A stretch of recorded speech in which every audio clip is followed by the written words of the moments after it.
Needless to say, day one of the 2012 NFL Draft was interesting. It was crazy. It was exciting and fun to watch.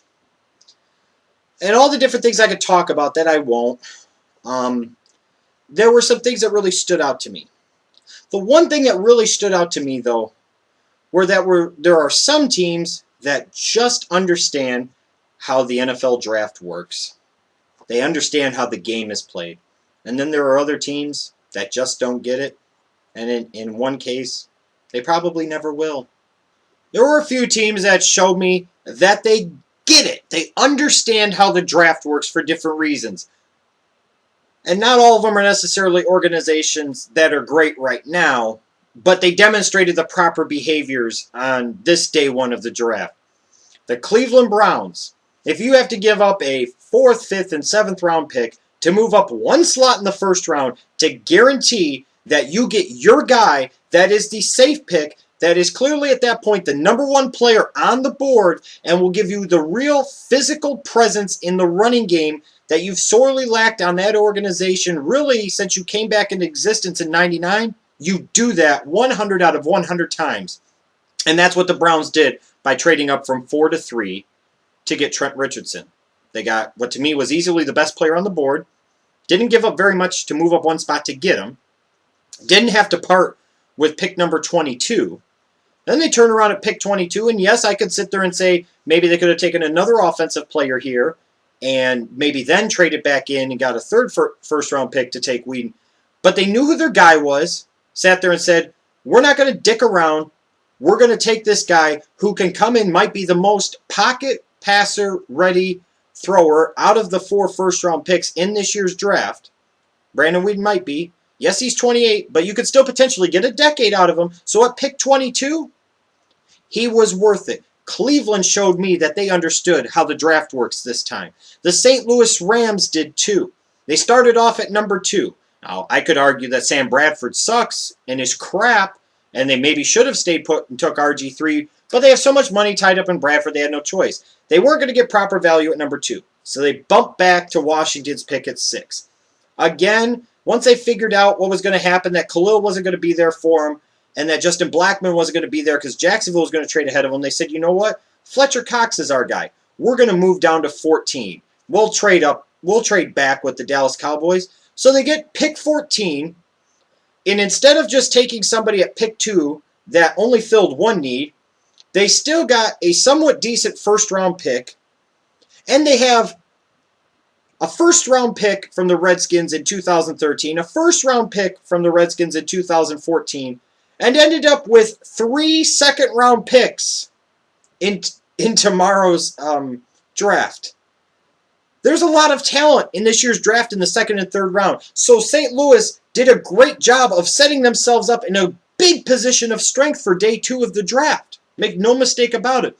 Yes, they might have gotten bit in the ass when Philadelphia, another team that showed me that they understand how the draft works, traded up from 15 to 12 to go take Fletcher Cox. The Rams kind of got bit a little bit there. But they showed me that they understand that the draft is a game. And sometimes, depending on your position, just because you're picking at 2 doesn't mean you need to stay there, and it's not the best thing for you. The St. Louis Rams had so many damn holes, and Jeff Fisher and that organization knew that. And they've attempted to address that. And they did it in a way that got them a lot of quality picks on day 2 of the draft. And they still got a defensive tackle, Michael Brockers, that does fill a need. Yes, it doesn't fill the biggest need. And they kind of got bit again because maybe Michael Floyd was there. But sometimes that's how it goes. But the overall thing, they understood how it works. So sometimes you have to move back. Other times you have to move up. The New England Patriots, for once, instead of sitting there and trading a first-round pick for a future first-round pick, decided, hey, we know what we need. We have to address our linebacking core. We have to address our deficiencies in pass rush. And that's what they did. They traded up from 27 to 21 to get Chandler Jones. They traded up from 31 to 25 to get Dante Hightower. They knew what their needs were. They identified the guys that they wanted, figured out approximately where they should go in the draft, and then traded into those appropriate slots. They didn't sit there and trade up 6 spots too high to take a Chandler Jones. They figured he was going to be there at 21. That's where they traded to. Belichick and the Patriots organization showing me yet again that they understand how the draft works. Sometimes you have to move up, sometimes you have to move down. Sometimes in a draft you take best player available at a position of need. And then there are other times where you just take the best player available, period. You just sit back, don't do a damn thing, and see what happens. The Pittsburgh Steelers, look at their history of first-round picks and how successful they've been and how great their track record has been over the past decade plus. Why? Because a lot of times, yes, way back when they traded up big for Polamalu in 2002, but a lot of times they stay put. They let the draft play out. And they just take the best player available, period. And a lot of people were going in mocking that they were going to take Dante Hightower at 24. And that was a big, strong possibility. It would have made a lot of sense. But for Christ's sakes, when a potential all-pro left guard in David DeCastro, easily a top 10 player in this draft, drops all the way to you at 24, you have no choice but to take him.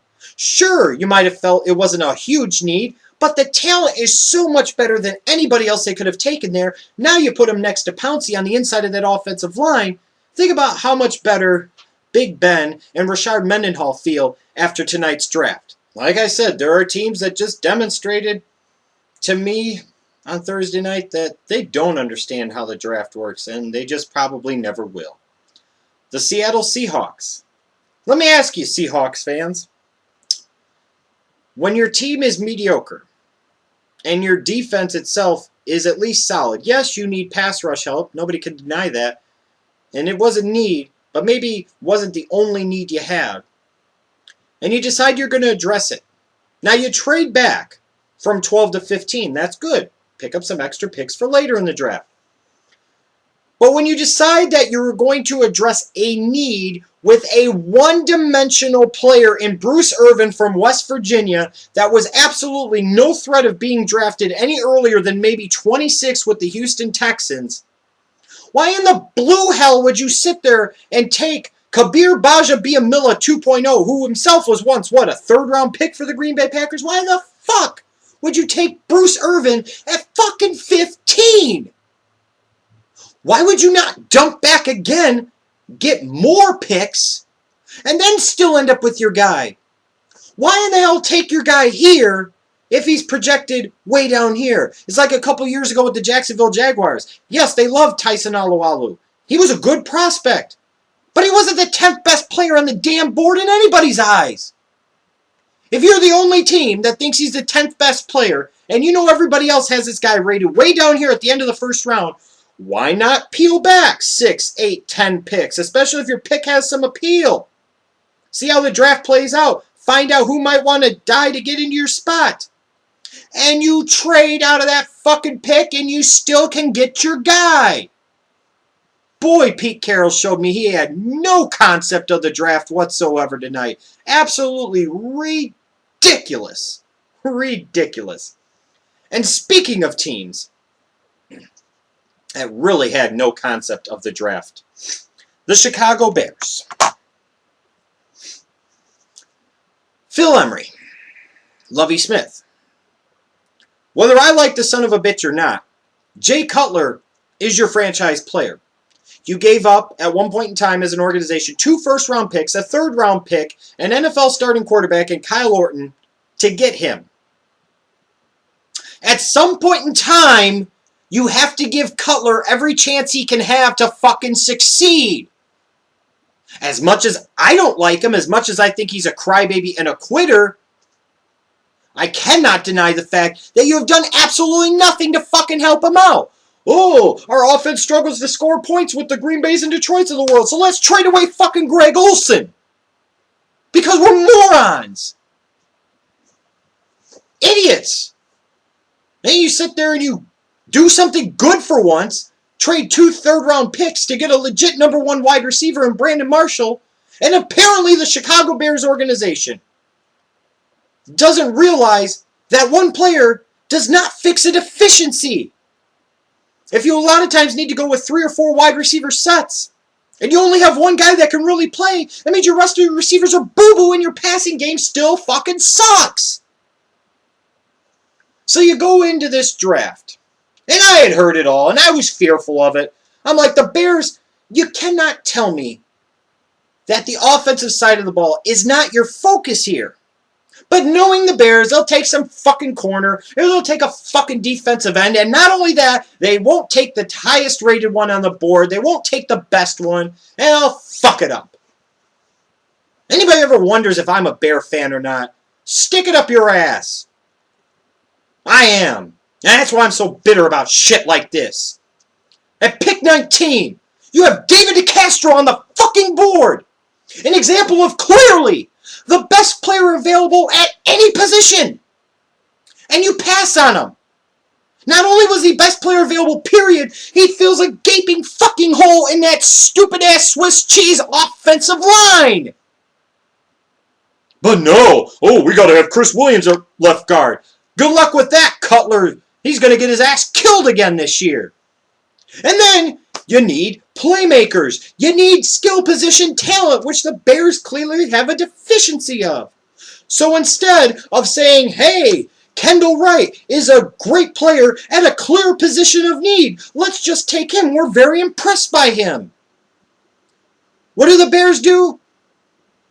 They take a guy in Shea McClellan from Boise State, who would almost, I think, they're going to sit there and try and play at strong side linebacker in the 4-3. Of all the needs the Bears had on defense, their linebacking core was the least of the problems. You have Urlacher in the middle and Briggs on the weak side. If you're going to play Shea McClellan at strong side linebacker, the fuck are you doing? I'm not saying the position didn't need to be addressed, but in the first round at pick 19, again, Shea McClellan was not being projected to be taken until pick 27 or 28. If this was your guy and you wanted him so fucking bad, then peel back and fucking take him a few picks later. Get some extra picks for later. And you had guys like Chandler Jones on the freaking board. So not only did they take the wrong position in the first round, they took the wrong fucking guy at that wrong position.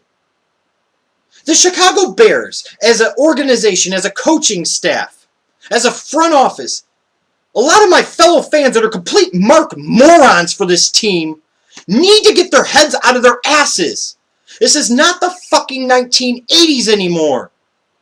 Bear football, idiots, has traditionally been losing football. The Bears have made 2 Super Bowl appearances.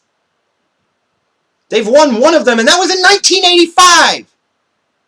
And you wonder why the Bears are a mediocre organization and don't consistently contend? It's because they consistently miss on their first-round picks. Why? Because of bullshit like this. Because they don't understand how the draft works, and they don't understand where their fucking needs are and where the best talent in that draft is. How the hell are you going to pass up a potential all-pro left guard that brings you a clear physical presence both in the running game and superior pass blocking to anything you have on that line? Not to mention a great playmaker on the outside in Kendall Wright that makes your big offseason acquisition, Brandon Marshall, even that much better. You're going to take Shea McClellan. Yet another defensive end or outside linebacker. What the fuck is wrong with this Bears team? You're in the NFC North. You have to score points. This old Bear football, defense and running the football. How'd that work out? I'm tired of seeing the Bears fucking play this conservative ass crap and do stupid shit like this in the draft. How many fucking picks in the Angelo regime did they spend on defensive ends that consistently crapped out? You say, oh, that's not true. Well, then why the fuck did they have to give so much money to Julius Peppers? And then they turn around and take Shea McClellan tonight at 19. The Chicago Bears, once and for all, prove to me they have no fucking clue how the NFL draft works. They have no fucking eye for talent when it's clearly staring them right in the fucking face. So you fire Jerry Angelo to basically bring in another Jerry Angelo. You need offense, Bears. You don't need goddamn defense. Get your heads out of your asses. It's not 1985 anymore. Fire Phil Emery already begins.